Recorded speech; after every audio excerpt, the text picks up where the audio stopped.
I'm in my mom's house. There's How's a that? joke there. Yeah. Yeah. So was I, dog. Yeah, no, it's good.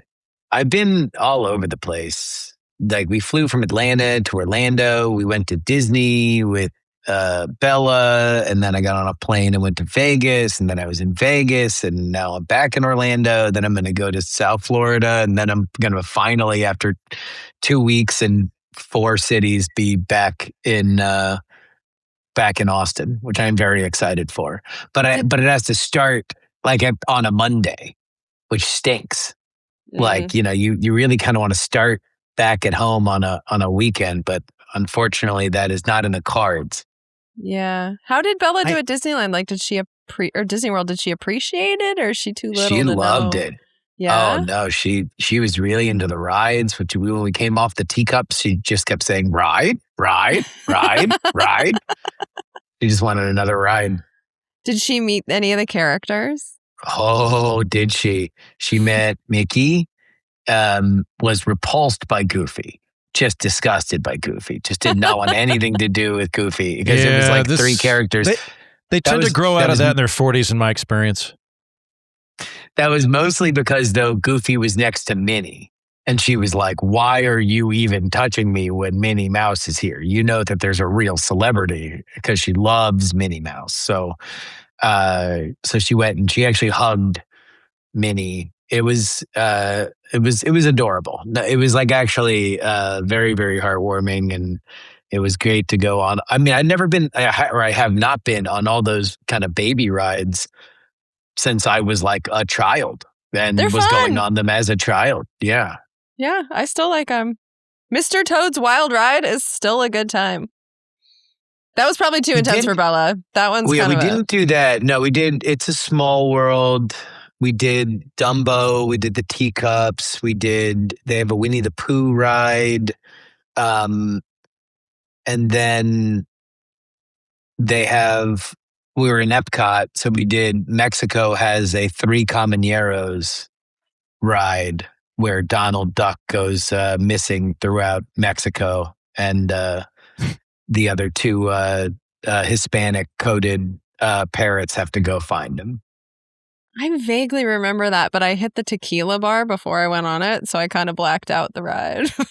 You want to know what's funny is we were literally at the tequila bar when the whole trip was the whole Disney day was an amazing experience, except for at the tequila bar, Bella pissed through her clothes, her diaper, Ashley's clothes, and Ashley had to go panic buy the only dress available at Epcot, Mexico. Well, she's not the first person to piss in the tequila bar, so... No. Did she get like a quinceañera dress? What was that? Was it like a quinceañera dress or something? I think that'd be cool. No, it was what I would charitably describe as a neon smock. It was not exactly the most flattering thing in the world, but she looked like a cast member, and we went for the rest of the day, and it was all very fun. We did a meal in Germany, and then went to Magic Kingdom and did all the other baby rides. It was fun. She really, really liked it. We did not go on Peter Pan. Peter Pan has a weirdly long wait. It was like an hour wait. And it was like, we're not waiting an hour for Peter Pan. Yeah. What's that ride do? It has a long one. You get on like these flying boats almost. And like... Yeah, it tells the story of Peter Pan, the animated Disney Peter Pan. But because it is still the original ride from like back in the day. They haven't really modernized it all that much. They can't put that many people through at a time. They have like a very specific way to do it. And so that means like, even though not that many, I'll bet you as many people, if not less, go on that than like It's a Small World, where they can just put on bigger boats onto the track, or Pooh's Wild Day Out, or whatever the fuck it's called. Like, that's a newer ride, so they have newer technology. The Peter Pan one is, it's a lesser throughput. So we would need a little bit more patience from Bella before we can wait an hour for literally anything. Well, and it also kind of tricks you. I feel like the line doesn't look that long, but if you don't realize it, they're letting in like a maximum of 3 people at a time. So you're like, oh, this won't take that long. And then you're there for 2 hours. And you're like, why am I still waiting for this kid's ride? Is Bella old enough to remember this, or is it just going to be like a series of flashes for her? Like, I'm sure you guys had a great time watching her. Yeah, I don't think so. My general rule of thumb, I guess, with kids is like it's around 3 or 4 that they're going to start remembering things. But that being said, like she remembers that she met Minnie and Mickey like now. Like, will she remember it forever? Like, no. But also, you don't come into memories as a blank slate. You have the things that are kind of muscle memories that begin to build what you like. And so plus she's making memories. I read a book on this a couple of years ago where it's like I think it's the hippocampus, I want to say, develops like 5 or 6 around that age. And that's what allows us to contextualize memories. So we're making memories before then, but it's like before the filing system exists. So now you can go, oh yeah, let's see here. That would have been, we were hanging out with our aunt. It would have been near the big tornado. That was 92, whatever the thing is, right? But like prior to that, kicking in your head, you're like, it's all emotionally associative. So if something really awesome happens and there's a guy in a green hat, you might remember that, but you don't know when it is, which makes it very difficult to actually figure out what your earliest memories are. Because unless there's some sort of chronological cue, there's no way to slide it. My earliest memories are just remembering how tall my ceilings were in our house in Orlando. Like, I just remember it at some point, I'm just like, damn, these are tall ceilings. And then I went back to that house and I'm like, those were not tall at all. I was just very small. I'm wanting to do that. We moved to California when I was 6, and yet I do have memories from Colorado. And I think my first memory is when there was a tornado that ripped through my neighborhood. I think it's kind of what got me to be like so weather autistic, because it ripped up some like really big trees, and some guy came knocking on our door because like there was a tornado coming, and my mom wouldn't let him in. Something she still is like conflicted about to this day. But she was just like, I'm home alone with 2 little kids, and there's this random dude, and the tornado didn't hit our street, so I'm sure he was fine.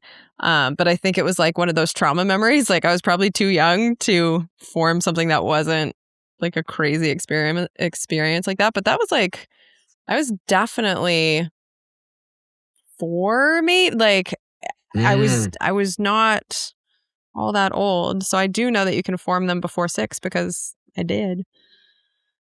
Yeah. But I think 2 is 3 still, is what I've heard. 2's young. Although that being said, like we don't show her any video. So, and yet she knows who Minnie Mouse and Mickey Mouse and, she knows who these people are. She asks for me constantly. She'll say, where's Heaton?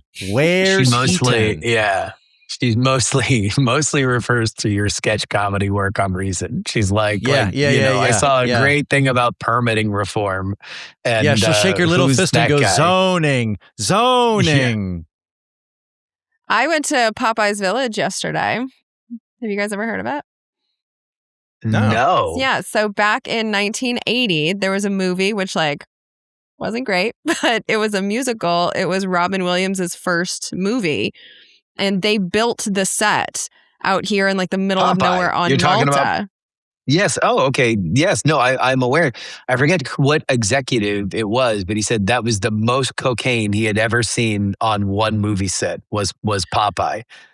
Yeah. I mean, they basically, and the reason I didn't love the movie is that instead of adapting it and kind of taking the cartoon and the story from it and doing what we do now with like the Marvel comics and making it like interesting for adults, they like copied the cartoon, including the slapstick type stuff, and just like had humans do it.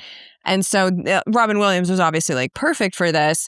But what's fascinating is that they wanted it to feel like a community. And so they had the people that were in the movie live on the set. So there you are with Robin Williams of all people in his like peak coke days for 6 months with nothing around them on this island. And so it doesn't surprise me at all that like they were blown out of their heads because like what else was there to do? Was that also Shelley Duvall, who was in The Shining, another famous torturous shoot, but then she was also had to live in a Popeye village as olive oil for 6 months? Well, so what they said in the little documentary is that it didn't, like, the little village is pretty cute, and they have a little restaurant down there. It's right on the beach. So I could actually see how they enjoyed it for a while. But then when the production 6 months schedule... is a long time. It is. And like towards the end, as things got slowed down and their time got extended, like that's when it started to feel like torture. But it kind of sounded like for a few months, it was fun for them. And then it got to be just rough because you're isolated and you're stuck out there. But what they've done now is they still have the film set, although they've definitely painted it. It's not exactly the same. So if you're like really trying to geek out on the movie, which my friend was, it's not exactly the same, but they did something brilliant, which is that they've turned it into like a day spot for visiting the beach. And so they put like beach chairs and day beds all over the film set. And then they put like one of those inflatable obstacle courses just outside on the water. And then you can rent little boats or canoes and like all kinds of different stuff. And so people basically go, even if they're from here, they pay 25 euros just to get in. And then they spend the day at Popeye's Village. They go to the bar. Big fun in the sun. Yeah. Yeah. They had Popeye. He was DJing for everyone out on the beach. And so it probably took us, 45 minutes to go through the film set. So they still play up the fact that this is about the film Popeye, which has largely been forgotten by American pop culture. It's not just a play up. Like they really were honoring the movie. They have a bunch of stuff about Robin Williams. It was really well done. They had a bunch of shows. So I'd say like once every 45 minutes, either at the beach or in the film set, they had different shows. The characters that were walking around, like Bluto stayed in character the whole time.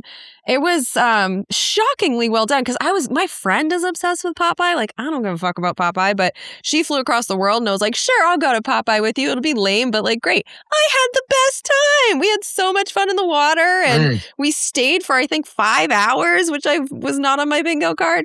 It was so much fun. And I had never seen the movie. I've only seen the first half because I was like, okay, look, I get it, but I get I've it. seen the set. Are you just visiting Malta from Barcelona? Are you going back? Yeah, we're going back to Barcelona after this, but my mom is going on a cruise. And so I was going to come here anyway. But my friend Alexis, this was years ago, she had told me that she has this fascination with Malta. And I didn't even know that Malta was a place. And so when I realized I was coming here, I just called her on a whim. This was only like 2 months ago. I was like, hey, I know the answer is probably no, but I'm going to Malta. Do you want to come? And she bought a plane ticket. And so she's here for 5 days and we're running around Malta. Joe's taking her to dinner tonight while I'm recording with you guys. But we're having just like the best time, like living out this dream that she's had for pretty much her whole life. And Popeye was her number one thing she wanted to do. So I was like, all right, like let's go check this out. I thought it was going to be so lame and it was not at all. I loved it. I'd like to go there sometime. I had a listener reach out to me a couple of years ago. He's Maltese. And in Malta, like the political parties will own bars. Like they'll be like the actual Republican bar or Democrat. Not like it's coded that way. Like, no, they own it. I don't imagine all bars are like that, but some of the bars are like that. It's also the oldest temple building society in Europe, according to their embassy that I went to drunk several years ago. And they speak English, don't they? Or like is Maltese like, it was this weird thing. It was sort of a combination of Spanish and Arabic for a while, but I might be off by like 800 years. There is a language here, but it's not like English is the language they speak here, which has been kind of nice for me to get a little bit of break from the Spanish. So to have 2 weeks in my own language, like it's been real nice. And like the history here is insane because this island is it's in between Africa and Sicily. So it's been conquered a bajillion times because it's strategically perfect. And so there's just fortresses everywhere and these like watchtowers. And we went to this really creepy one that was like silent. It was called Medina last night and just walked around. Like we were whispering even though we didn't have to, but it was like so clean and creepy. And like it was, this place is a vibe and you just feel like you're transported back in time in a really good way. I'm really enjoying it. It's I think you should pop down here. It's a good time. Although it is like 108 every day. Nope. Because this heat wave, it's awful. So maybe like in the winter you would enjoy this. Maybe. Yeah. You got to keep an eye out for that falcon. Yeah. The falcon? The Maltese Falcon? Mm-hmm. There's a whole other film you need to watch now, Jen. Yeah. It's I called the feel like Maltese Falcon. Okay.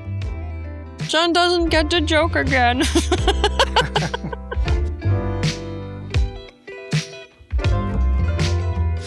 From Orlando, Florida, I'm Justin Robert Young from adjacent to Popeye's Village in Malta.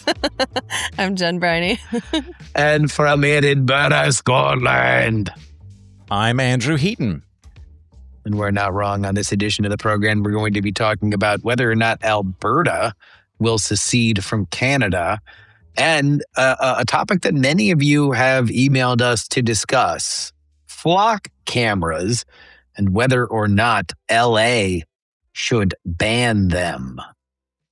All that plus your emails, including one about Chuck Grassley's vacuum cleaner. Guy. Let's get into it. Alberta Premier Danielle Smith has scheduled an October 19th referendum asking voters whether the province should begin the process toward a binding vote to leave Canada. Smith says she supports Canadian unity, but argues separatist grievances cannot be suppressed. Her gamble has angered Federalists, disappointed hardline separatists, and invited comparisons to the Brexit referendum. Roughly 36% of Albertans favor leaving Canada, with 48% support holding a referendum to ask the question. Smith hopes new cooperation with Prime Minister Mark Carney, including plans for a West Coast oil pipeline, will prove Ottawa respects Alberta and cool separatist anger, thereby preserving national unity and the political coalition. Mr. Andrew Heaton, should Alberta leave Canada? I'm going to get to that. One of the things I find interesting about this whole phenomenon is that secessionist movements have picked up since 1945. It seems to be a thing that globalism's allowed for, because prior to that, if you were a tiny country, you didn't have access to trade networks, and so you were kind of stuck, and you had to be self-sufficient, and you get pushed around by other armies. Once we started having free trade, you weren't limited to the trade network you'd built up within your country. You could start importing things from other countries. You could export things for money. And it means that like what used to be a breakaway area that couldn't break away can now be independent because it doesn't have to be materially self-sufficient. And we have multilateral treaties like NATO and things like that so that Iceland can be its own country and join up with the militaries of other countries. So you see this phenomenon accelerating since about the World War II. And I think there's three reasons that countries tend to do this. The first one, and the big one, is that there's some sort of cultural variation. People feel that they are culturally distinct from the main country. This is why Quebec threatened to leave in the 90s and is probably the most likely historically of any province in Canada to want to leave because they speak French and they have a Catholic background as opposed to the Anglo-Protestant culture throughout the rest of Canada.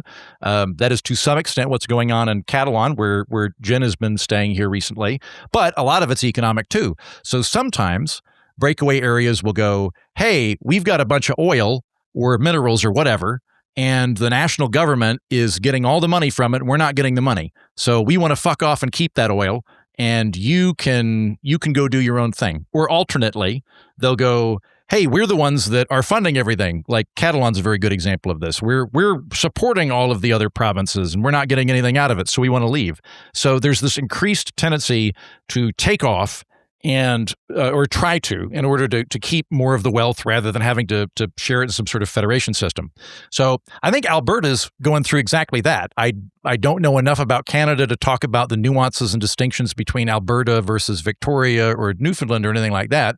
They strike me as less than that of Quebec, but I think what's going on is that they produce a shit ton of oil, and there's a lot of oil revenue that they think that they could get, and they're not wanting to split it with the federal government in Canada, plus all the general things that we get in the middle of the country of we're a rural community and an energy community. We don't think that the capital is giving us sufficient attention, and they're sneering at us, et cetera, and so forth. So I think that's what's going on.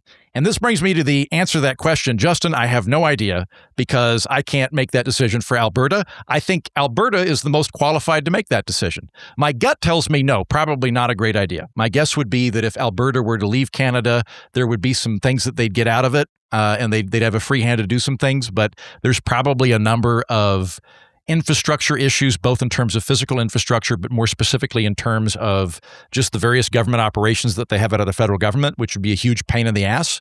So if I discovered I was Canadian tomorrow and I were Albertan and I had to make a decision right now, I'd probably vote no.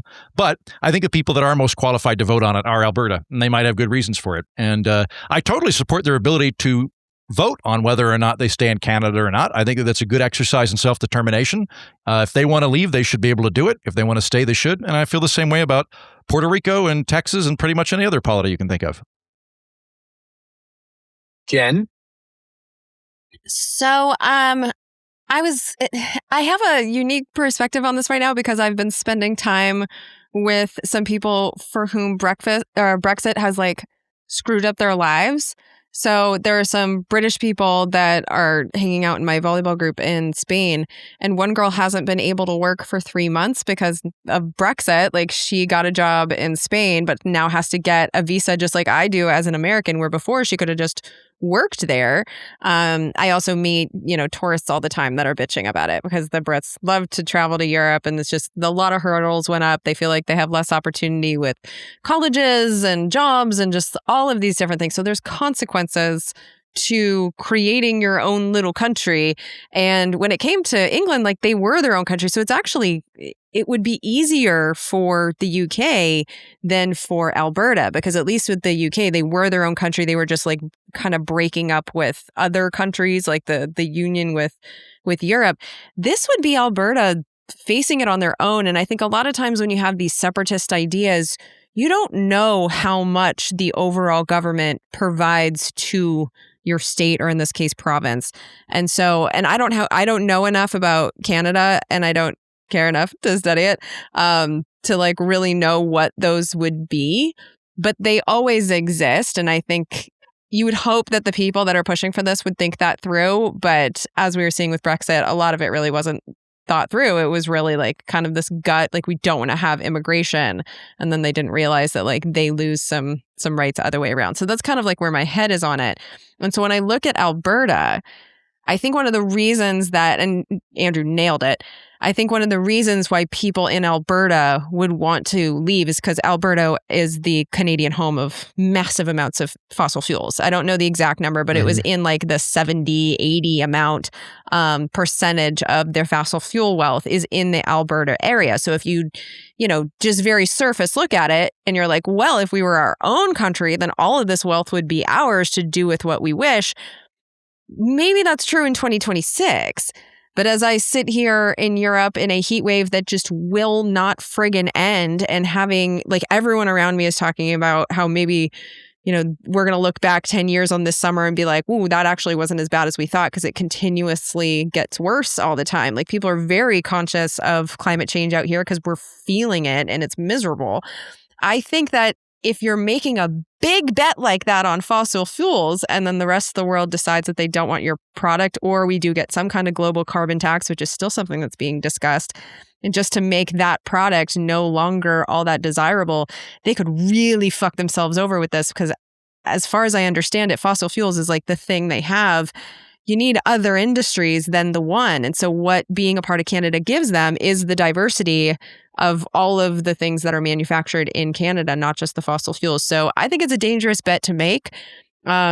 One thing that I do think is important is that this isn't a vote on actually doing it. It's basically like a referendum on having the referendum that would actually set the process in motion. So it's also kind of like a political head fake, being like, yeah, we're going to take the vote on the thing you want, but like, we're not really, wink, wink. And so this isn't really in danger of happening, but I think if I were a voter in Alberta, I would be very nervous about going down this road, because I think that they do get things from being a part of Canada that they would miss if it were gone.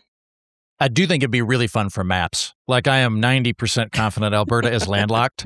That would be fucking funny. Like, it would be funny. It'd be inherently funny if, when you look at a map of North America, there's just this whole goddamn thing the size of like 3 Californias that's in the middle of it that doesn't touch the ocean, that's its own country. Just like a little island in the land. I mean, allow me to offer this scenario.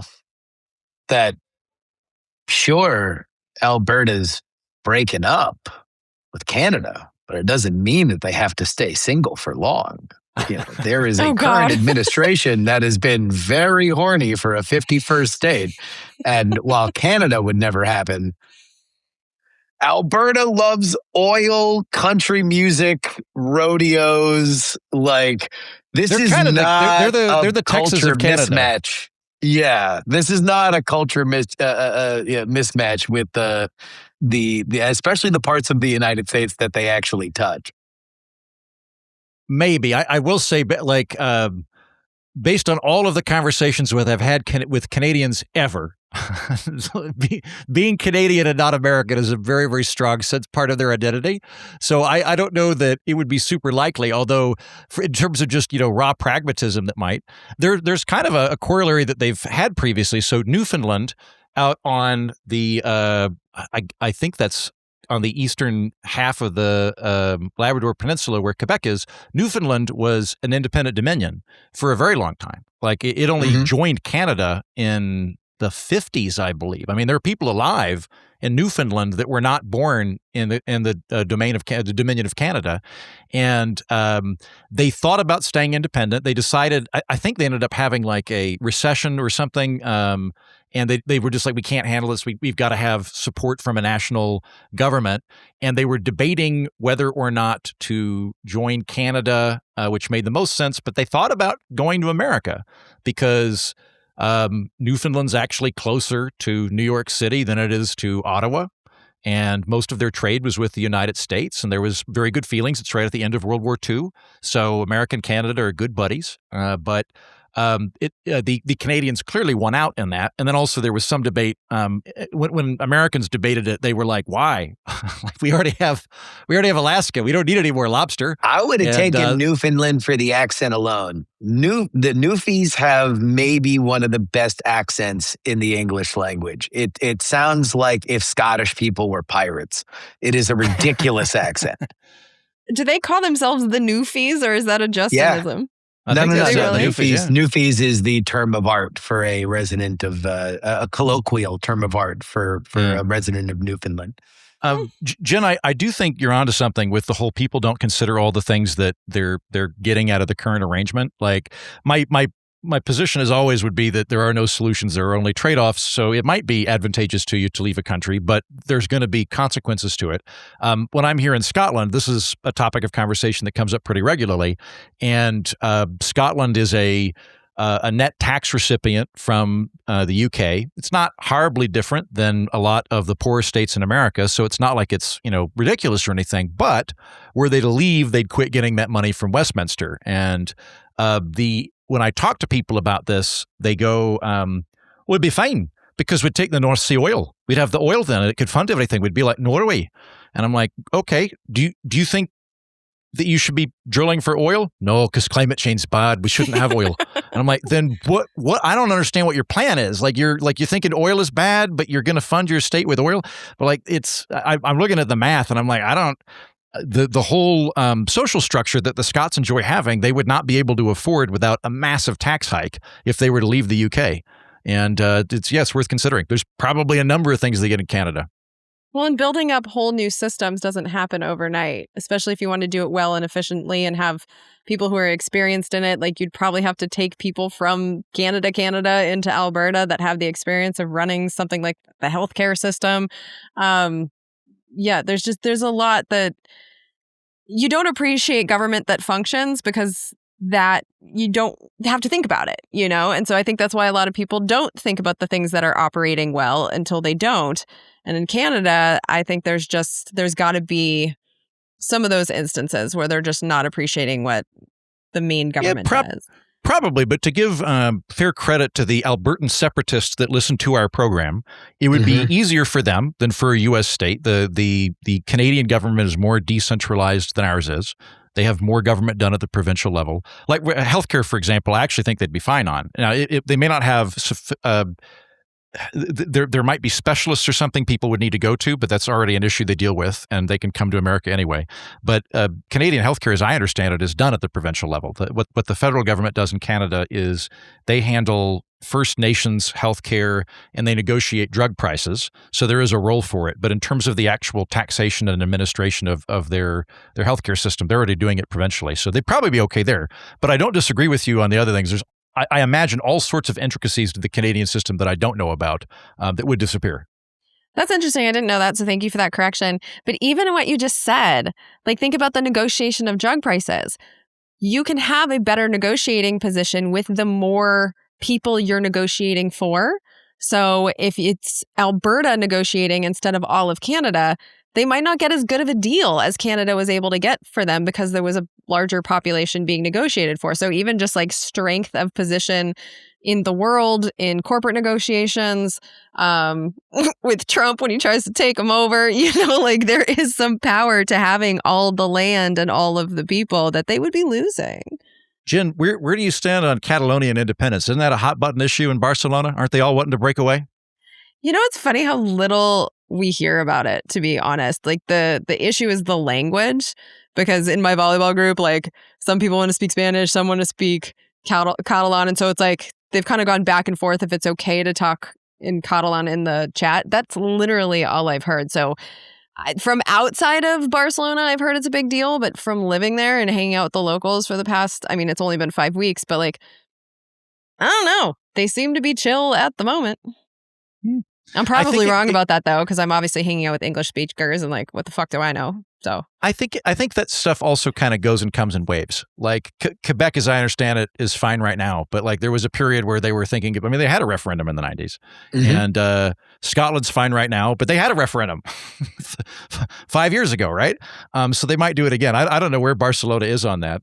But I know in the past that's been a thing. Yeah, they've had protests and it's been a huge issue. But so far, like I've seen more Free Palestine signs than I have anything about, separating Catalonia from Spain. I think with the Europeans too, though, they've kind of like the using the term nationalist to be anti-separatist here.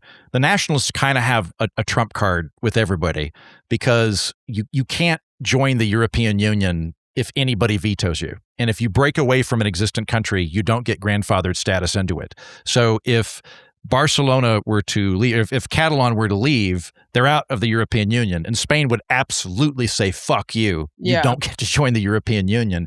And because of that, we're like any other number of countries to have a separatist movement, even if they didn't want to, if they were unrelated, Spain might do it to not show them, to show them, don't fuck with us, we'll veto you too. So like Scotland won't be admitted.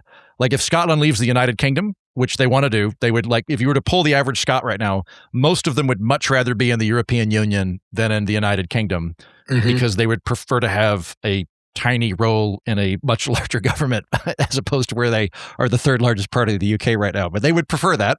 And they would be vetoed. Spain would go, nope, because it wants to send a message to Catalan. So they'd be out in the cold. And so they're kind of stuck. What I've told them, I think is a brilliant idea, is they should just join Ireland and form the Celtic Union. And then nobody can do nothing about it. But I don't want to do that. So, all right, stay a part of Britain, Scotland. Justin, how do you feel about this? Oh, I don't know. I think that they should vote on it. That's a good idea.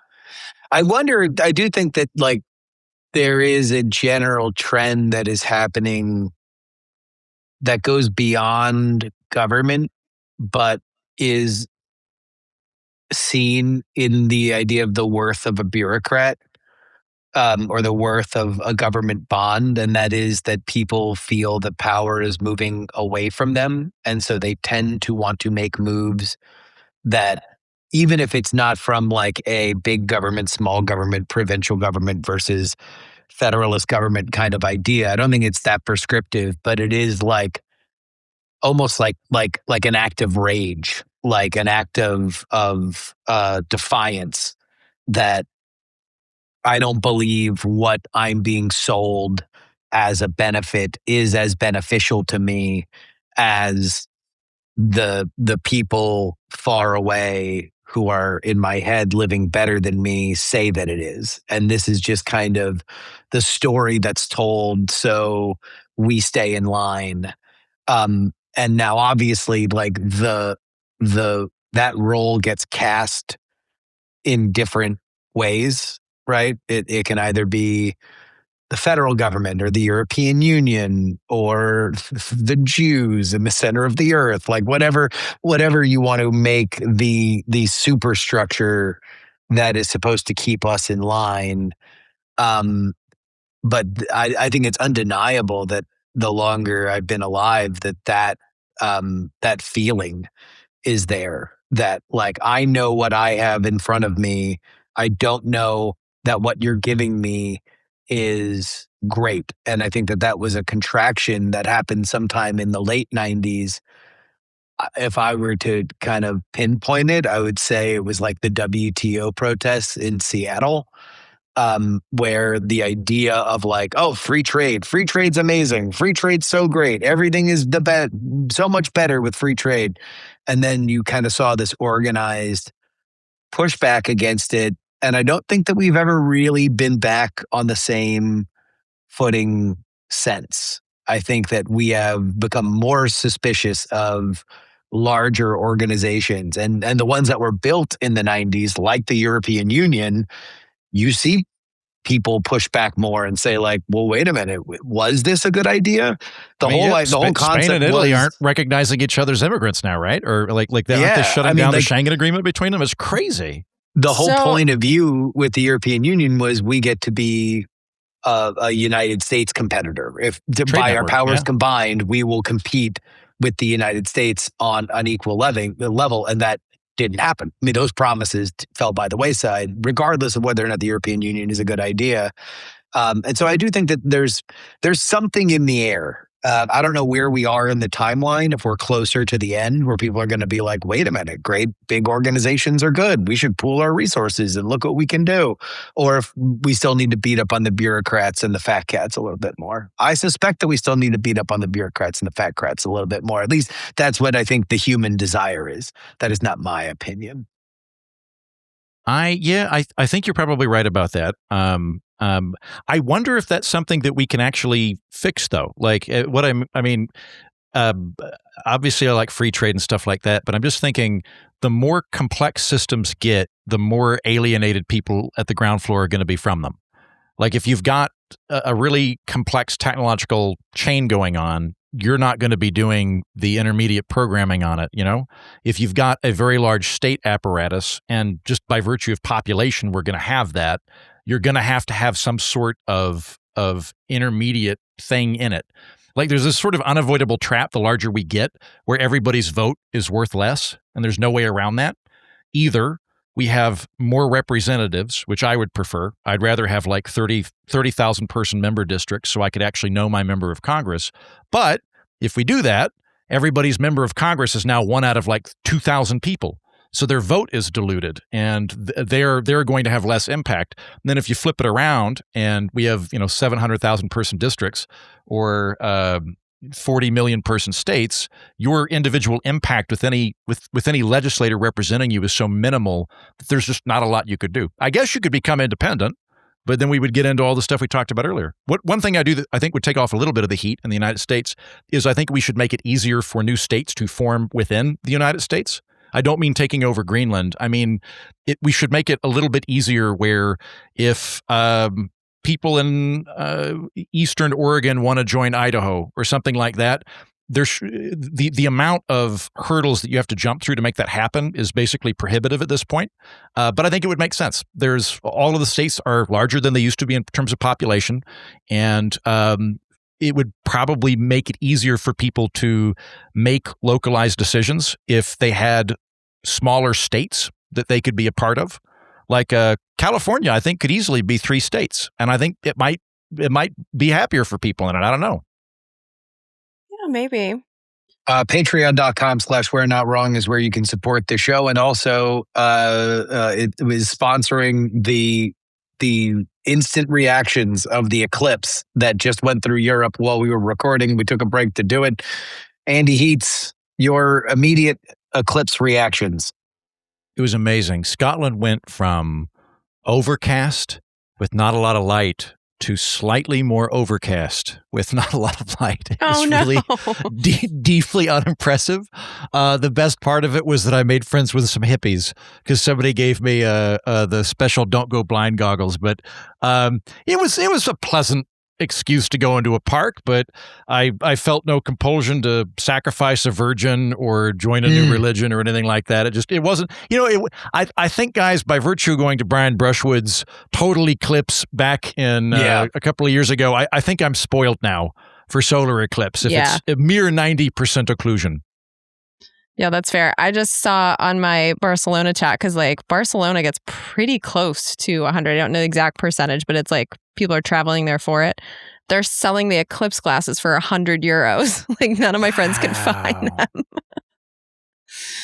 What's fun about the Corona bit is we've been able to do all this awesome xenoplanet finding through that. You guys saw a couple of years ago that we are fairly confident we found a planet with life on it in another solar system. What? Yeah. No, it's the thing. Okay, so when did you have the glasses, Jen, or you've done that before, right? I was with you at Brian's.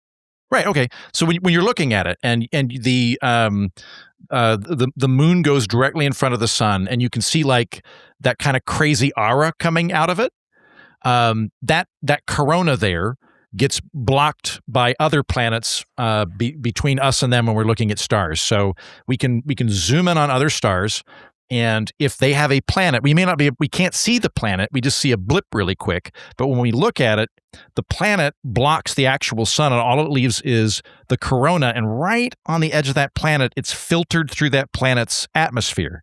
So we can look at the color schematics and the spectrum of right around the edge of that dark spot and go, oh, there's not a lot of X52b. That means that a nitrogen composition is blocking the light coming through. We can figure out the form of the prism that is going through there in order to figure out the composition of the atmosphere on that planet. Oxygen is not something that is stable and remains without some sort of source, as I understand it. And so there's theoretically a possibility that there's some sort of odd natural process of which we're unaware that has created an oxygen-rich atmosphere on this planet we found a couple of years ago. But it's a pretty good estimate that there's another planet that has life on it that we were able to find in our lifetime. I would hope so. Let's send Elon there. Yeah. You want to know what? We can also find out whether or not eating vegan changes your DNA. That's going to be our topic for our Patreon episode that you get exclusively at patreon.com/we're not wrong. Bonus episode each and every week. Los Angeles Mayor Karen Bass is urging the LAPD to stop using Flock Safety's license plate readers, saying the company has lost public trust over concerns that vehicle location data could reach federal immigration authorities. The LAPD paused ties with Flock, even as officials called the cameras valuable for finding stolen cars and suspects. A July Inspector General review found Flock cameras scanned more than 210 million plates in 2 months, generating 337 alerts that recovered stolen vehicles, but incorrectly flagged 161 plates as stolen. Bass supports plate reading technology generally, but wants a vendor with tighter controls and data sharing and retention. Jen, are Flock cameras a privacy nightmare or a useful public safety tool? I think it can be both. But like so many things, we need guardrails on this because there is an argument to be made that this can be used to, as the cops keep saying, find stolen cars, things like that. But you have to weigh that against the freedoms that we're losing. And with these Flock cameras, I'm just seeing so many different dangers. So there's an article that I do recommend people go and look up. They came out in the Washington Post that was talking about how the lack of regulation around how these are used by the police are leading to quite a few police officers who have gotten in some level of trouble for stalking people, stalking their wives, their girlfriends, the people that their ex-wives and girlfriends were dating. Because there's really not a lot of, there's no federal guidelines on how this stuff is allowed to be used. There are only 13 states that have mandatory audits, although even those audits are difficult because when the cops do the searches, they can have something in there as simple as like looking for drugs. And so it's like so broad that even the places where they're doing the audits, it's kind of tough to really figure out like what they're using them for.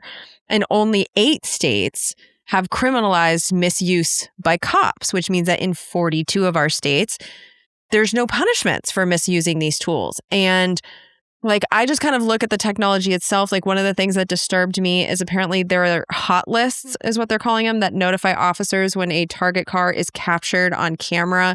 And then it's not just these cameras. The company is expanding into making camera drones and police software and audio detection devices.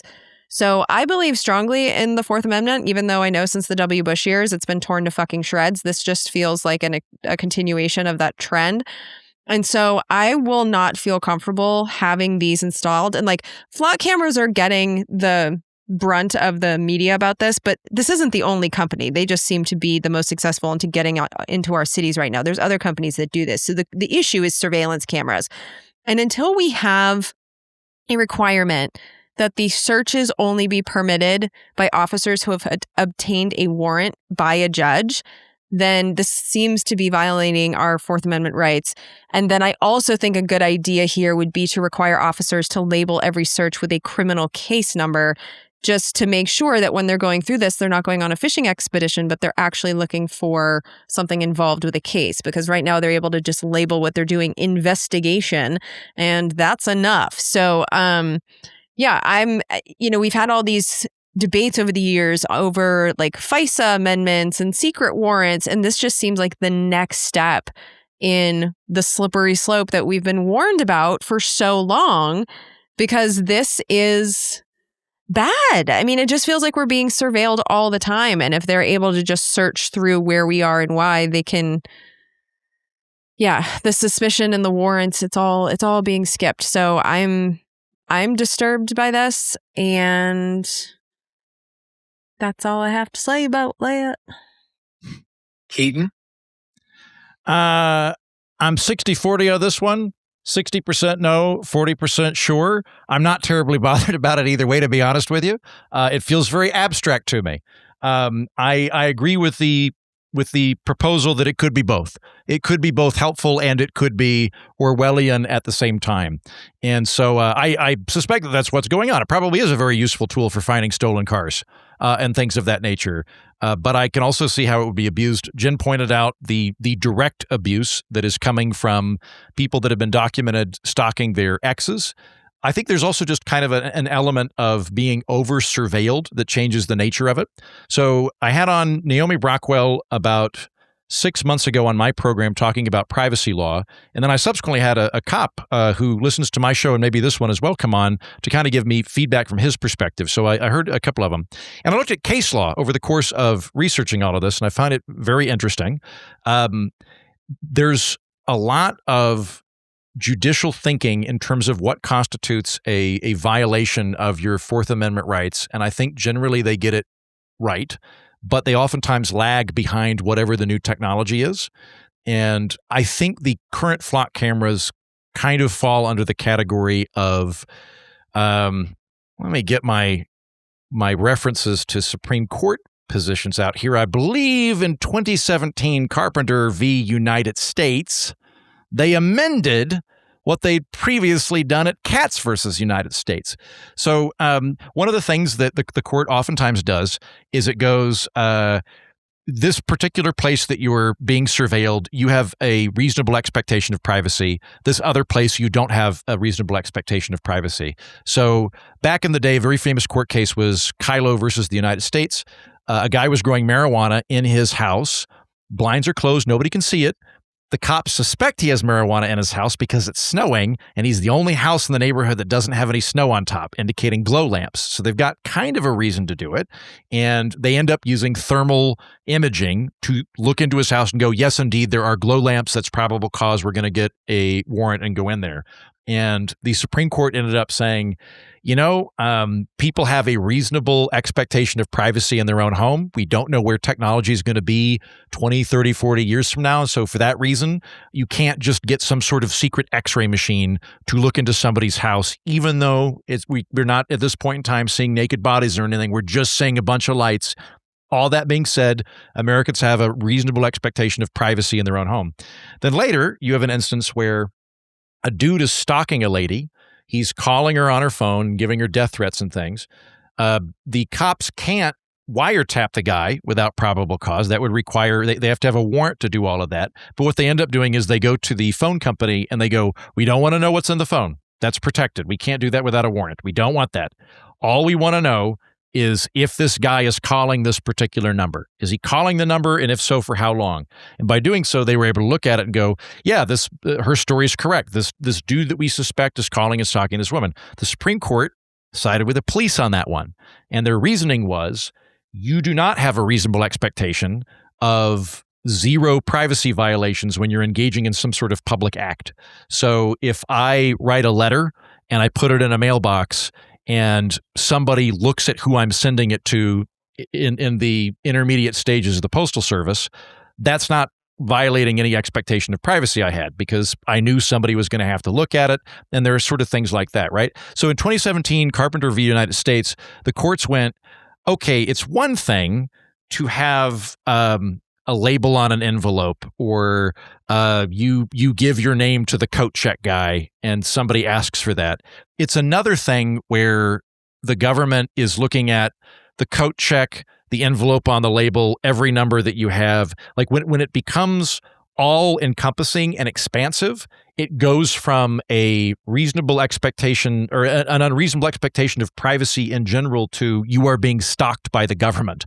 And at that point, even if they're all public locations, when the government's effectively stalking you, it becomes inappropriate and violate your Fourth Amendment rights. I'm inclined to view flock cameras in that way. I think they're probably very useful, but I'm inclined to lump them in under Carpenter v. United States and say that they're probably violating those Fourth Amendment rights by virtue of the sheer amount of them when you add them up and the ability to surveil people all over the place.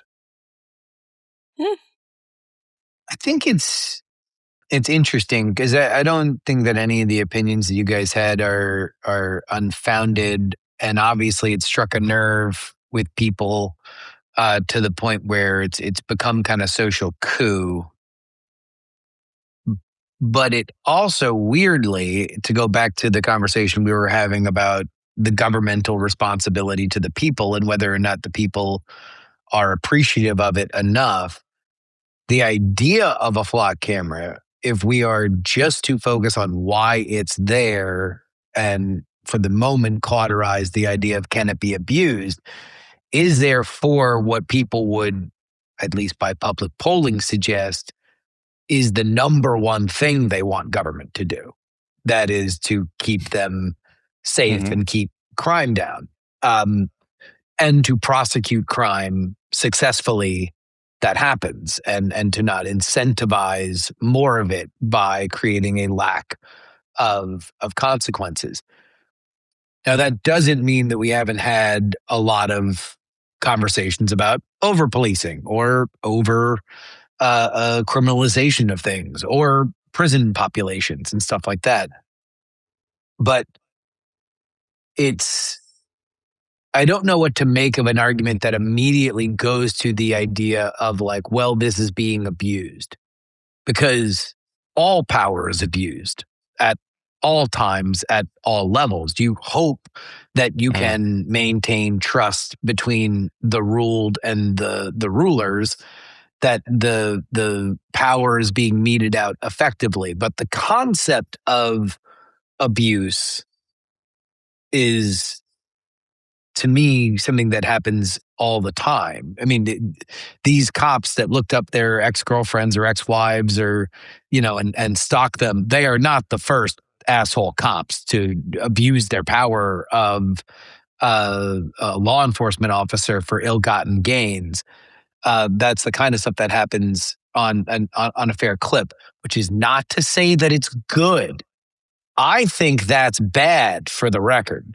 However, there is a different there is, if we're debating the concept of those cameras, I do think I would want to see something a little bit more than they can be abused.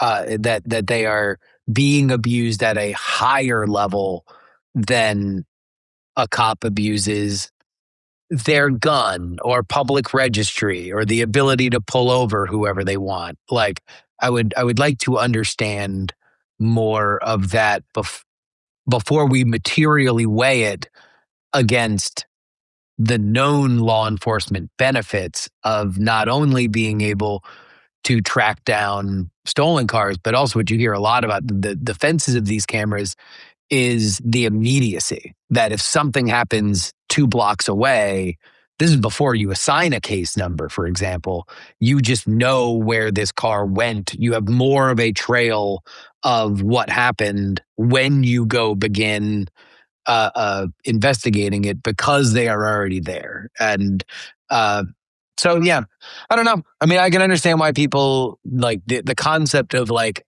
the larger surveillance state being pushed back on does not surprise me. And it certainly doesn't surprise me in America, where we tend to have a little bit more of an anti-authoritarian streak when it comes to law enforcement or government. But I do think that that we should have a conversation beyond simple proof of abuse. Well, and like you talk about safety, right? I think that for a lot of people, and I would actually include myself in this, that I don't automatically feel like the cops deserve trust. I think trust is earned. And so I think when you do hear these examples of abuse and it's not a one-off and it is happening in lots of different places and there's different forms in which it's taking, because like we're also hearing about people that are being tracked because they went over state lines to, you know, buy weed or get an abortion. Like we're seeing a lot of different areas. And when it comes to like feeling safe, there are ways in which this is doing the opposite. Like I also want to feel safe from an abusive government, from a overstepping government, from, you know, this tool that these cops get, and now all of a sudden they can track anyone they want anytime they want. So it's, while I understand that law enforcement needs to have new tools, without the guardrails that I think are necessary to be put in place by law enforcement in order to earn our trust, this is going to be a problem. It's not just about like, oh, there's some bad apples here.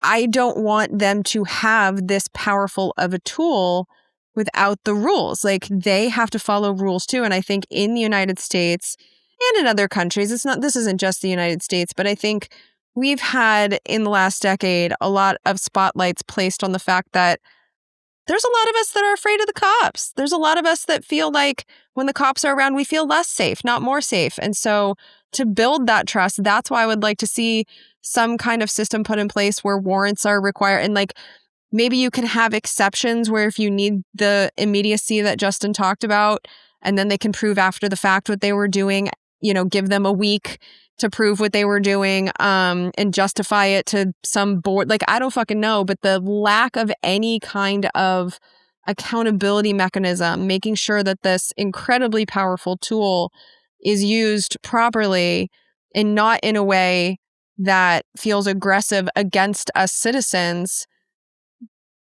that I think is the bigger problem than the existence of the tool. Like, I think there's a reason we don't give chainsaws to babies, you know, like we have rules in place about how, well, yeah, which is why when you turn them on, they, you know, kill themselves. And like, yeah, this is why you don't give chainsaws to babies. And so I feel like the existence of the tool is one thing, but how we allow it to be used is a different one. And when I look at the laws that we have, like I said, 8 states have criminalized the abuse by cops. Once you get that up to 50, then we're going to have a conversation where I'm much more willing to be like, sure, install these things. But we're not there yet, because right now a cop can misuse it and have no accountability. And that lack of accountability, that's my hard line. It's not really that the cameras exist. I'm going to play devil's advocate for a minute. Isn't this all illegal regardless of what tool they're using? Like if a cop is stalking his ex-girlfriend, it's illegal behavior, isn't it? I would assume that there are laws in all of the states, I would hope, that cops aren't allowed to use police resources to spy on their exes. This is a tool that they could do that with, but the root behavior is the thing we're concerned with. I think if the cops were here, they would say that flock cameras are just a really fast, souped-up version of keeping a police officer on the corner looking at license plates and writing them down. That's fine. That's legal, but we're expediting it and doing it much quicker. And that the amount of crime that ends up getting knocked out is so significant that it's worth pursuing. I think that's what they would say. I'm sure it is. And yes, stalking itself is a crime, but there's other ways to misuse these things that don't raise to that level that I still think cops should be held accountable for, whether that's within the agency. So it's like you misuse it and you have to get training. You misuse it and you get suspended for a little while. Like there are different levels other than, crime. And right now, we're only like, unless you use the tool to commit a different crime, that's the only amount of accountability that we're seeing. And that's my concern, especially, right now we can't have this conversation without mentioning what's going on with ICE. So to have this tool that you're able to track people from city to city, from state to state, based on suspicion, based on who fucking knows what the Trump administration goons are going by when they're tracking people. Like, they're doing it in the course of their jobs. It might not be romantic stalking, but I think people have a justifiable reason to feel like that is not the government keeping them safe, but instead is the government threatening their freedom and their livelihoods. Because right now we have people who are rotting in these detention centers. We have a severe lack of due process. And so to give this tool in this moment to law enforcement, I don't think they necessarily have to be committing crimes to be misusing them in ways that make me feel unsafe. And I'm a white lady, so I imagine other people feel even less safe than me. It's my understanding that Karen Bass, the mayor of LA, is canceling these contracts with Flock because they are giving information to ICE. That is her allegation. That's what I read. Maybe I misread that. And then Flock was saying, no, we don't do that. And so I'm unclear as to if that has actually happened, because I think under California they don't do that. That like there is no mechanism for the police department in Los Angeles to be giving information to ICE, but they indicated that was happening. So I don't know whether the question is Flock lying, or is this a politically expedient thing to say, or is Flock able to get around some other means by which, like where it gives the information to their peer police department in Arizona and gives it to ICE? I don't know. So I have no way to have any insight into that because I'm not an insider in any of those places. But I do remember in the era of the Patriot Act, we set up these things called fusion centers, which were cooperative organizations between local authorities and the Department of Homeland Security. So it wouldn't surprise me if these local tools through fusion centers would have some kind of partnership. Because these were set up all over the country, and to my knowledge, they've never been dismantled. I think they're still operational. So I think that there's some justifiable reasons to think that would be a concern, but am I sure about this? No. I'd also kind of like to know what the efficacy of the flock cameras is. Like, so for example, there was a flap a few years ago with TSA where their funding was up, and some legislators were like, how many bad guys did you catch? And they were like, we're not going to tell you. And they were like, well, we'd like to know before we fund you. And they're like, it's very important. And they're like, we don't disagree, fellas, but we want to know, like, how effective are you? I'd want to know. I don't know if they could actually use that. I would assume they can, and say how many crimes were solved or were alerted by virtue of flock cameras, since there's a digital signature there. I'd be curious to see like how useful they are in all of this. It would help the discussion, that's for sure. We're not wrong pod at gmail.com is where you need to go if you want to send an email to this show. Beth the Vacuum writes, I'm wondering if the We're Not Wrong crew would offer some thoughts on the passing of Chuck Grassley's vacuum cleaner, Beth. Also, is his replacement of it too soon or an example of the generosity of Iowans? Did you guys see this story? I've been following No. Chuck Grassley for years. That man's tweets are so silly. So yes, he bid farewell to his vacuum cleaner. It is such an old man thing to do. It's the oldest frickin' vacuum cleaner I've ever seen. But it's endearing, I have to say. I don't like the man, but it's Can cute. I read this out for everybody? Chuck Grassley. You will see Beth no more. See black? That's from Electrical Sparks. It's not safe to use anymore. All caps. Goodbye, Beth. You HV been a real workhorse. Your namesake still is hard worker. I will miss you. Chuck Grassley always writes like a stroke victim leaving a note on a fridge for his wife. I find it very funny. Listener, my thoughts on the dead vacuum are I don't feel comfortable speaking ill of the dead. The vacuum really wanted us to get into a war with Iran, and it might have been a closet gay, but I'm not going to make fun of it. So it's. Stop over intellectualizing sleep, writes, says the biohacker guy who uses ChatGPT to analyze his health data on a daily basis. I resent that it's a multiple times a day basis that I have my health analysis run through my LLM. My point is not that you should not obsess over metrics. I think I have more of a philosophical idea about sleep, that it is something that is not, no one thought their way to sleep, I guess, is my thing, that you just kind of got to do it or you don't. And there's only so much that you can put into it. But I will say this, there have been times where I've been unable to get to sleep and I've been miserable. There's been times where I've slept really well and I've been happier. It is a very personal thing, and so I don't begrudge anybody having intense feelings about it, because it is dare I say, the cornerstone of anyone's existence. I've said this before, but if you're ever in a situation where you find yourself adrift either in motivation or weight loss or fitness or anything, the number one thing that I would recommend is, to the best of your abilities, try to set a bedtime and a wake up time and try to do the same thing every day, because that is the foundation of all discipline. If you can do that, everything else is easier than it was. But I'm not saying that it'll definitely happen, but it is easier to do. Now, that being said, some people fall asleep easier, some people don't. So there we go. That's my grand unifying philosophy towards sleep. I think it's really good advice to set your circadian rhythm like that through habits. It's very wise. Expect the same, writes, on the last pod, someone, possibly Jen, raised the slogan, vote blue no matter who, and suggested that this should guide the present day Democratic establishment, now that very progressive and DSA-aligned candidates are making real inroads this cycle.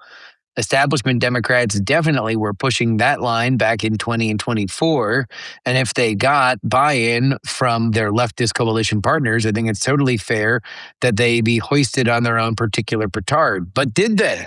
I couldn't find hard evidence either way, although the statement on Harris from the DSA suggests broad solidarity might not have been all that firm in 2024. Well, I mean, Harris lost, so I think that the evidence is pretty strong there. I think the reason I say that is just to check their own hypocrisy, because if the progressives are supposed to vote for them, even if they're running around campaigning with the Cheney family, then perhaps they should live by the rules that they are setting and vote for the candidates that are also blue but have some policy differences. But no, I think your point is well made, because I think there's a ton of people that voted either through third party or didn't vote. Like, hi, guilty. I voted for Jill Stein. However, I was voting in Texas where I knew my vote didn't matter. So I wanted to make the point to the Democrats that they don't own my vote. We've talked about this many times. Had I been in a swing state, I very likely would have made a different decision. But there were plenty of us that were really unhappy with what we were seeing with the Democratic Party. And yeah, if you're going to tell people to suck it up and vote blue the way that they did, your turn is what I'm saying. What about Bernie exactly? Writes Heaton, you take a stance against progressives by default. You mentioned both Bernie and El Sayed in the episode this week. Could you elaborate specifically about what you don't like about their policies? You vaguely reference price controls. You're not understanding supply and demand, but what policies are you referring to in particular? I'd love to know your specific policy complaints. Maybe it should be a larger episode about one or more of these, as I would love for Jen to do research and respond. Sure. I appreciate the question. It's a big one. I'm going to do this in two parts. So rather than saying progressivism, because there are things that I agree with progressives on and that we would side together on, there's a specific economic mindset that I spent a lot of my time trying to push back against, that I think is a very, very old, lingering mindset from the Dark Ages, and it is counterproductive and keeps people poor and brings poverty in. That's the thing I'm really worried about. That particular mindset is an idea that economics is a kind of subset of theology, that prices rise because of greed, they go down when people are selfish, that we can restrain greed through price controls, that we live in a zero-sum world, and if somebody's rich, it must be because they made somebody else poor, or if you want to scale it up to the national level, that if we trade with another country, that we're getting taken advantage of because it's a zero-sum equation going on.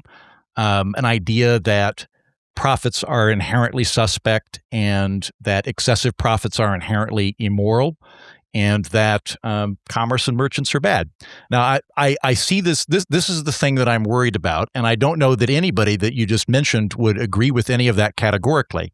I don't know that Bernie or the fellow from Michigan would hear what I said and go, oh, I agree with 100% of that. But I do see elements of that very old pre-modern economic worldview kind of resonate with some of the people that I invoke regularly. And the reason that it worries me is that I think that there's a kind of bearing that is foundationally incorrect, and it makes the diagnosis and the solution go in the wrong direction and counterproductive. So in terms of the policies that you bring up, housing would be a really big one. I think the DSA is now associated to a great extent with rent controls. That's part of their platform. And Mom Zami's extended them. I don't think I'm painting anybody with a weird brush by saying this. We have so much empirical evidence that rent control doesn't work and that it's counterproductive. It ends up shrinking the housing supply.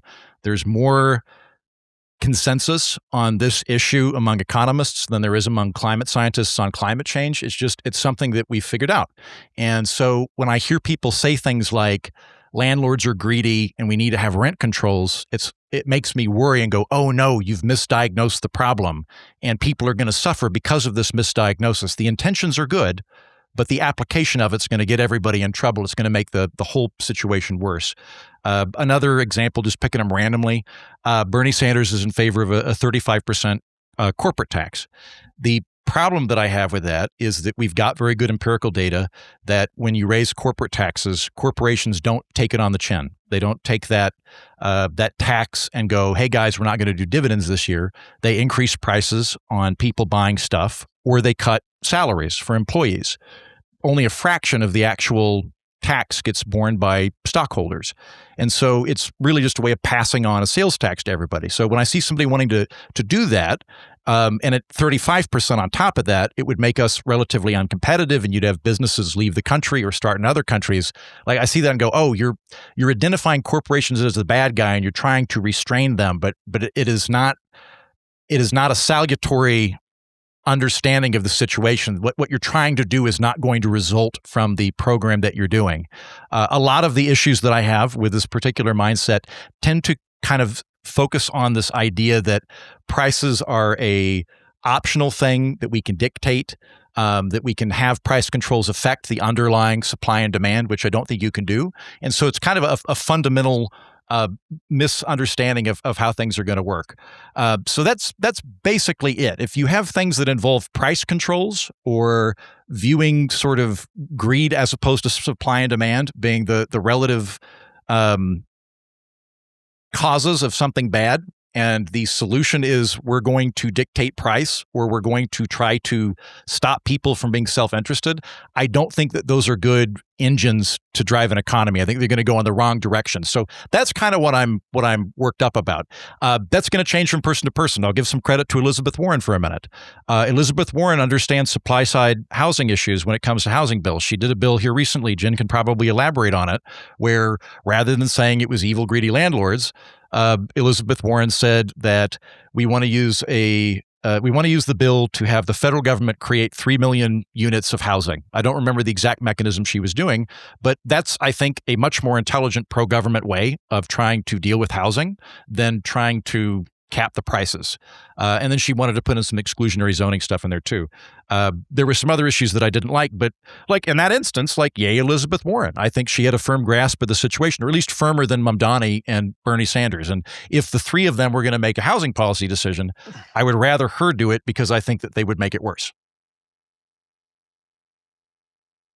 Max Miller, Bernie Moreno, and the GOP's response was our first topic last week. Partisan purity, right? No, the Democrats are not more pure or noble or ethical than Republicans, but yes, Republicans are 100% more depraved than Democrats in their current iteration of either party. But it's not for lack of trying on the Democratic part. They tried to make Graham Plattner happen, and they couldn't stomach it. The Democrats envy how relaxed the Republican gag reflex has become under Trump. They want that for themselves, and they will keep trying to get there. That doesn't make them pure. It makes them unsuccessful at trying to match the shamelessness and sleaze of MAGA. But they will keep trying. That doesn't make sense to me. I mean, you look at Max Miller. He was first accused by a Republican in the Trump administration of violence against his domestic partner in 2021. And then he became a congressman in 2023. And then he got to run again. So it's like, this guy has been a problem for a very long time. He not only was able to run as a Republican in 2022, he was allowed to run again in 2024, where Graham Plattner didn't even make it to the election. So I don't know what you're talking about. When I just look at the evidence here, one guy is able to stay in multiple elections with these problems. Graham Plattner is not the nominee. So we're not even going to know his name a year from now because he was a flash in the pan in the primary of the 2026 midterms. It's not the same.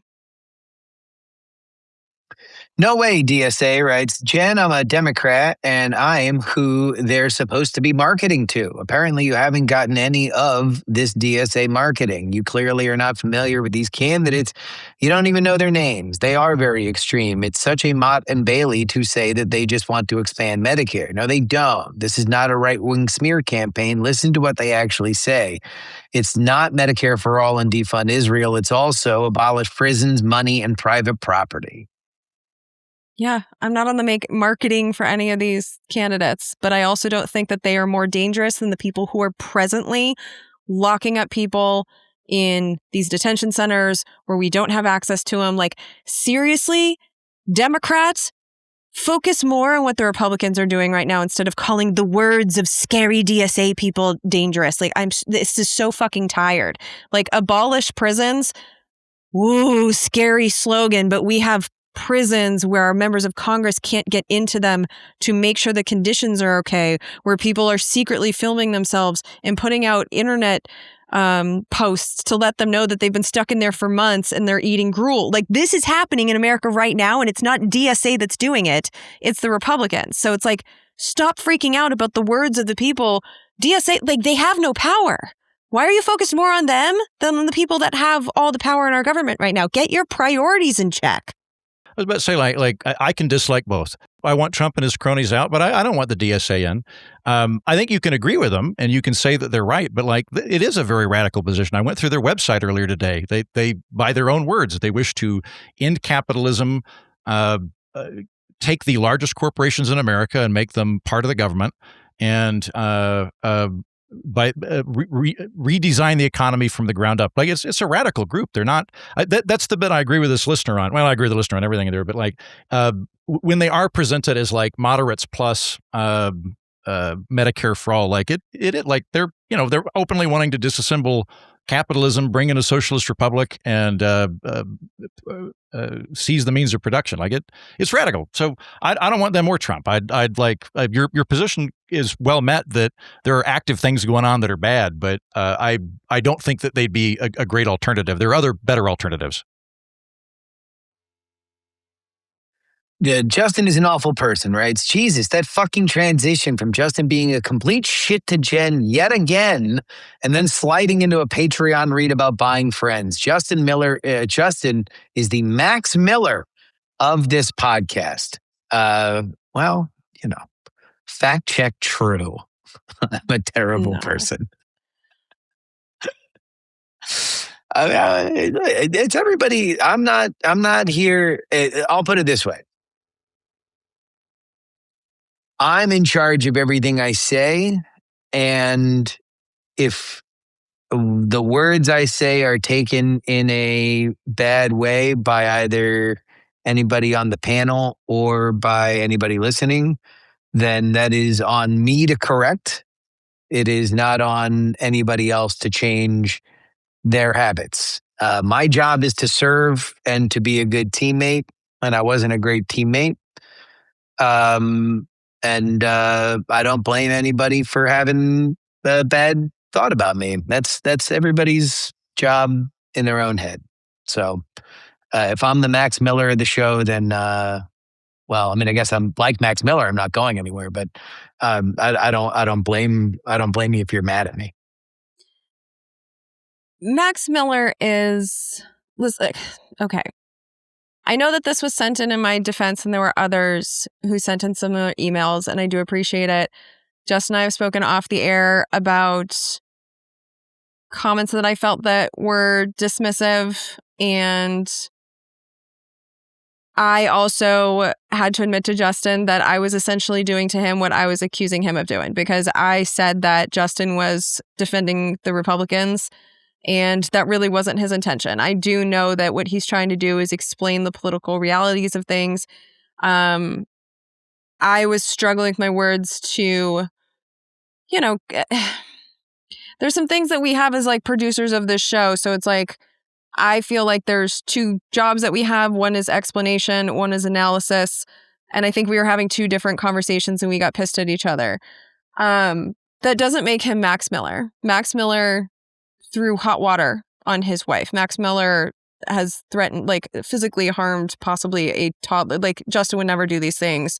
And it's not a fair comparison because he got, wordy with me. I think what you guys need to understand is every single week, we are signing up to have difficult conversations with each other. Every single week, we are testing our own patience and our ability to stay cool when we disagree on things. The show would be super boring if he was only picking topics that we all agree on. And so there's going to be times where our blood boils and this happens. And I think that anyone who's ever had a political conversation, especially in these times in the United States, have you ever lost your cool and said things either inartfully or used sarcasm or snapped at a friend or someone that you love? Because I can tell you this, Justin and I love each other. It's not just that I watch football with him.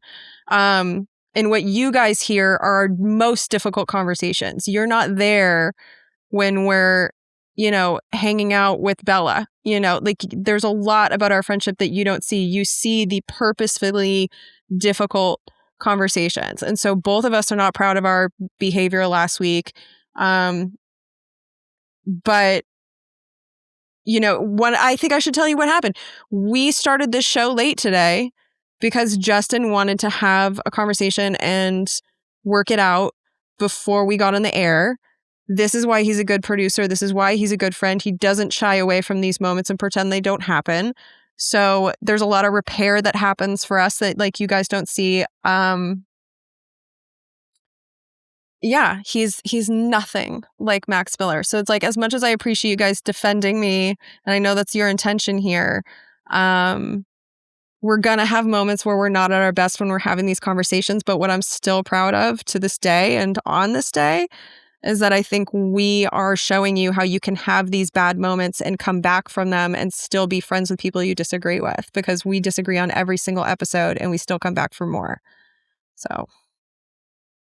Yeah. I just want to say real quick that Justin threw a pot of boiling water at me one time, and I frankly want to, just so we're not legally liable, Max Miller was allegedly did those things just for legal reasons, but I think that the judgment to Max Miller is as it should be.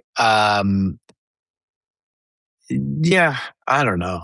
I guess I'm just a crusty old barnacle when it comes to people having opinions about me on the internet. Like it's that's fine. Especially on a show like this where, I'm going to say things that people don't like. That's fine. I can be a total piece of shit in your head. That's okay with me. I still like you. No data centers. He apologized off the air, you guys. I know it doesn't sound like it right now, but he did. Well, I think that's what people are waiting for, Justin, and you're not giving it. Like, he is sorry for being snippy with me.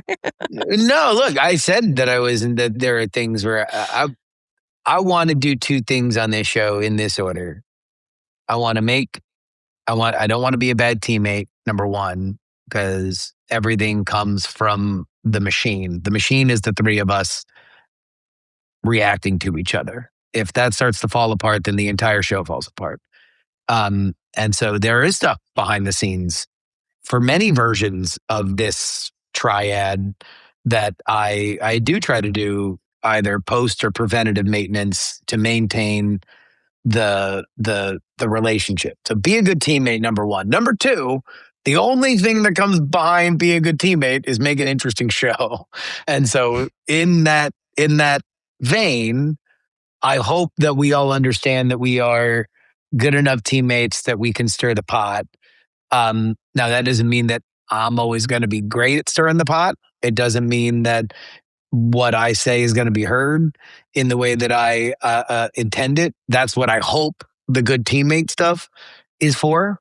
Obviously, that fell short in a way that it came across on the show, and it came across to Jen as something that was bad and snippy and awkward, and it led to secretarian fighting amongst like Justin was right or Jen was right people. And I don't want that unless we are talking about the topic that we are talking about. If you are talking about the fault lines of our ideological disagreement.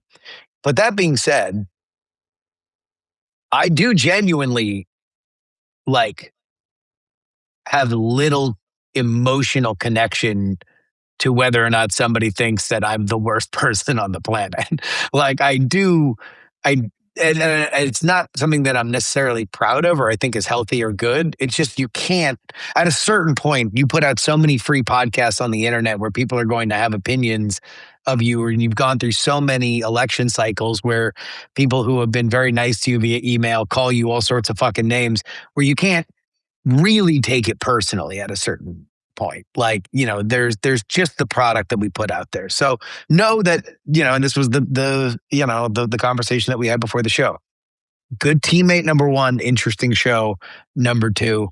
Didn't do either of those last week. So I am responsible for doing better because I don't want to put it on anybody else. I don't want to put it on Jen. I don't want to put it on the listeners. I don't want to put it on Eaton. This is all controllable within my actions, and that's all that I want, up to and including owning being the Max Miller of the podcast. But so to be clear, Justin, do you care if you make me feel dismissive? Do you Of care course. what I think No, about that's you? number one. Number one is be a good teammate. I care very, Okay. very much that we were not on the same page, because the various incarnations of the show on some level need for me to either explore ideas or to generate new ideas in these controversial areas. And if I have not earned the trust to be able to do it, or my ability to do it is not what I think it is, then I need to change. I need to do something different. That is fully within my universe, and it's why we had the conversation before the show. That being said, number two, do a good show. People didn't like the fucking show, or at least enough people didn't like the show that they wrote a bunch of feedback on it. And so it was because of largely, or at least I would say more than 50%, my behavior. And so it also falls within my scope to do it. And so, like, when we're talking about ideological things, I'll be a lot more bantery with the emailers. But in a thing where I didn't feel great about either my effort or the result, then, like, no, you want to know what? Anybody who wants to call me any name, that's fine. That's fine by me. That's, I can't be mad about it at the very least. Justin, I don't envy your position as host of the show for a couple of reasons. One, you got to do more work than us. No thanks. But beyond that, the work you're doing is difficult. And I want to give you a little bit of credit here. Like, for people that have been on the long haul, remember that like a year or two ago, typically, maybe like 2 years ago, if there was going to be a blow up, it was usually between me and Jen. Now, I think Jen and I have largely ironed that out. I think we've figured out how to do that. But a lot of that was also Justin going, oh, fuck, and turning the dial down on shit he knew that Jen and I would, this is my inference, by the way, on shit he knew that Jen and I would get in a fight on. So like we might have a blow up and then we kind of go a couple of weeks and then now we're agreeing too much. Like getting it to where we have different viewpoints on topics and we're able to actually provide interesting stuff without having it boil over like a kid's science fair project is difficult. And I'm glad that we have ironed some of this stuff out here recently. So to summarize, we've had a few eras on this show, one where Andrew and I have fought, one where Justin and I have fought. So hi, I'm the problem. It's me. It's Jen. No data centers in my backyard, right? Why here? I live out in the middle of nowhere. One town over from me is currently fighting over a data center. It sounds to me an awful lot like people who feel abused by the big cities. It's city versus rural. I hear people bringing up stuff that feels irrelevant, like these big cities think we don't provide anything to this economy, but we generate all their power. Do they put their power plants in their city? We're not using all that power. They dump their ugly buildings and waste on us. End quote. There's also this anger about how everything is owned by people who live far away. Our local hardware stores got replaced by chain stores. Same with local restaurants and grocery stores. And even the big farms have been bought by investors from far away. So all the money is being extracted from rural communities, and people are very suspicious of this stuff now. All of that is so fair. as the most rural amphibious member of our panel here, I think I can claim that. I hear where you're coming from. And I think that there oftentimes is a kind of snideness to rural America, the so-called flyover states. I'm not one of those guys. I like it when I go out to Alva and Wagner and other places in Oklahoma and even other rural locations. That being said, I do want to break apart the two things that you bring up. It seems to me that there's two different points there. The first one is what do we do with stuff nobody likes? Like ugly buildings, smelly factories, loud things. It's a good question. And I think if it was just pick whichever geographic people we like least would be a really, really shitty way of doing that. We do have to figure out how to do it. I think probably the best way to do it most of the time is to make the corporation that's going to make this shitty thing buy the land and then restrict some of its operations in terms of negative externalities or safety. But that does mean that they're probably going to buy cheap land when they do it. And so it's likely going to wind up in rural areas just for that reason. It doesn't necessarily mean that we all got together and voted and said that farmers are dumb or anything like that. I don't think that. I just think that that's probably going to happen a lot of the time. You're less likely to see a power plant in Manhattan because it's so expensive in Manhattan that it would just make more sense to put it elsewhere. The other thing that I'd put out is I don't like chain restaurants myself. I would much rather go to a regular place that's owned by a local family. Those are the diners that I go to, and where I'm able, when I'm back in Oklahoma, I try to go to local businesses. But at the same time, the reason that those tend to fail is because people don't go to them. It's not that there's something extractive going on. It's that people prefer to go to Walmart and get the cheaper prices than the grocery store across town that has higher prices. It sucks, but that's what's going on. So I don't fault them for that. It's not like they came in and stole stuff. The people in the community are voting with their dollars, and that's why it's changing in ways we don't like. Yeah, I do think that this is part of what I was talking about with the Alberta stuff. There is a distrust of the power without. Why here too writes, this is a very a very real sentiment and an understandable one. I've had conversation with folks in our metro area and heard things like, well, just put the solar farm, power plant, landfills out in the sticks because who actually lives out there? Which, is a less interesting conversation for somebody who lives in the sticks. Yeah. Because they do actually live there. Now, there is more space, and that is another element of this, is that city and suburban dwellers think like, oh, if you had 5 football fields between you and something that you didn't like, then it might as well not be there because it might as well not be there for us. And in an area where you're used to driving 40 minutes to get to your local grocery store, then that doesn't seem like that much. That's an eyesore that you would see more often. But I don't know. I think that these are larger conversations. But I do think that it's interesting to see them woven into this stuff. A House Divided writes, this is a point of solidarity between city and country dwellers and the assumption that the other is the benefactor of their own harms.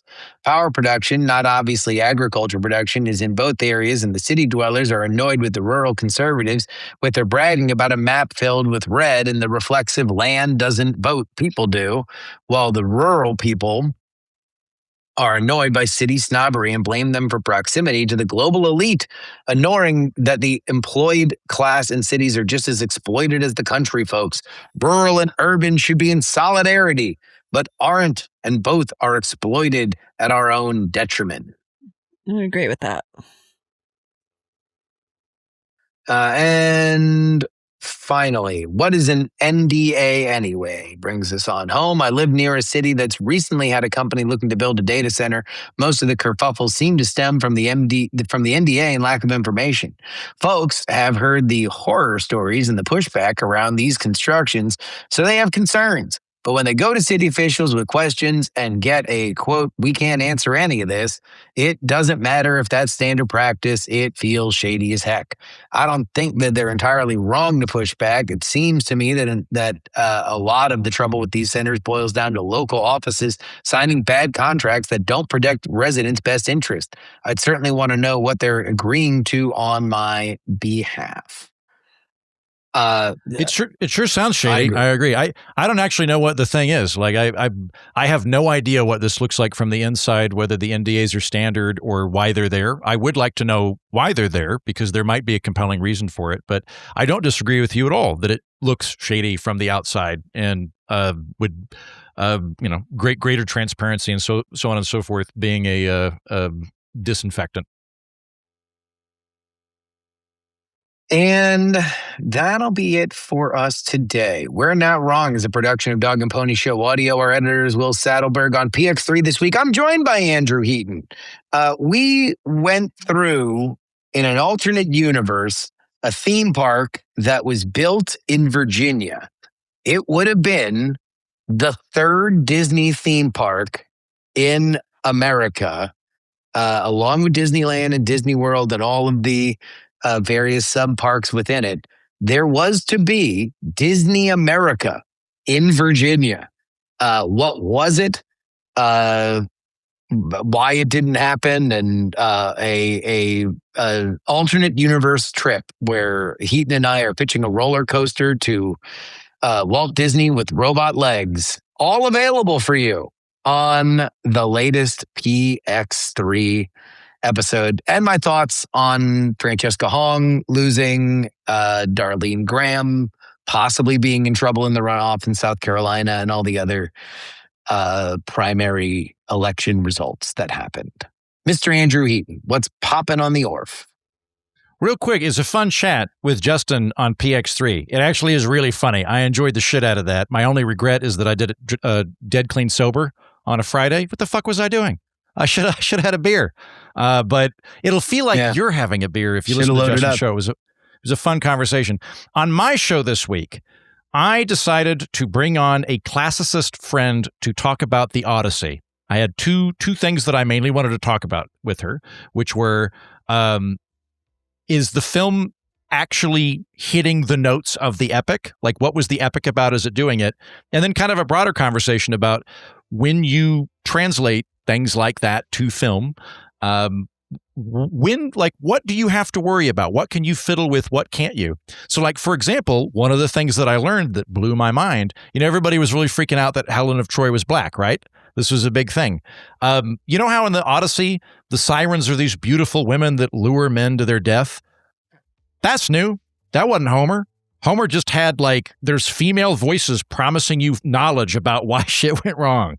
Like, they go, come to us, we'll explain everything. We'll make the world make sense.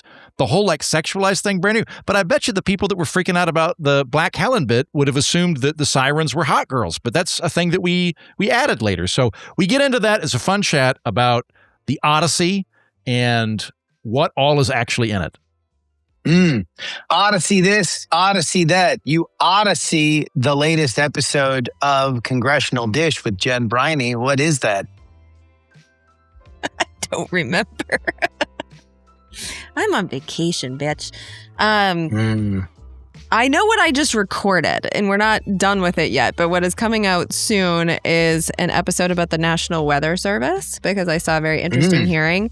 The Trump administration fucked with it, and so I give you an update on some of the repairs that are being made to the damage, but also I have some concerns about the plans that they have. And so you're going to hear that testimony for yourself. That should be out this weekend. There we go. And that'll wrap it up for us today. Until next time, friends, this is your old pal Justin Robert Young for Andrew Heaton and Jen Briney saying, we're not wrong. Canada is.